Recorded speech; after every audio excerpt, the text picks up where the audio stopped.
PorcelQuick stainless trims are available in a double pencil, round edge, straight edge and straight edge formable for curves. The straight edge is also available with 3 heavy-duty powder-coated stone effect finishes in beige, dark grey and grey.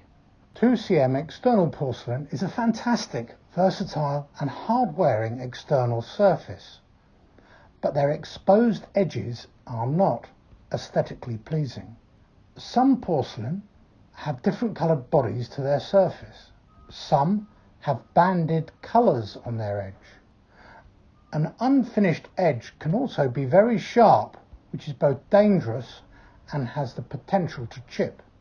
A cut edge is even more unattractive, with the edge prone to micro-chipping, which can be made worse on some glazes that exposed a white underglaze.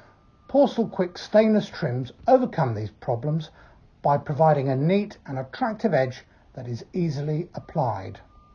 To fix PorcelQuick trims, you will need the trims and, if required, the external corners, masking tape, angle grinder with inox blade, polymer style cartridge applied adhesive, silicone sealant and backer rod.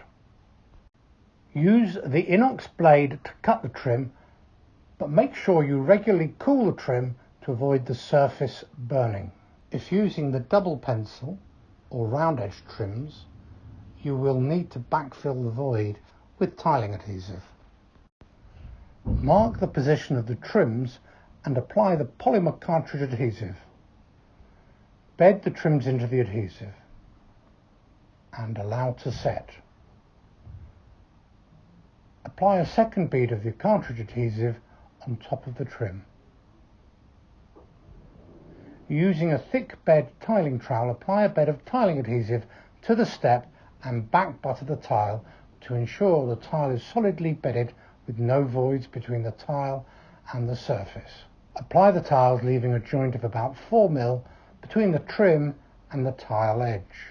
Apply masking tape to the tile, then fix backing rod into the joint until there is about a 5 mm gap between the tile surface and the top of the backer rod. If you do not have backer rod, use tissue paper or similar. Apply a matching silicone sealant into the joint and clean off. Finish off with grout. For more information on PorcelQuick trims, go to porcelquick.com.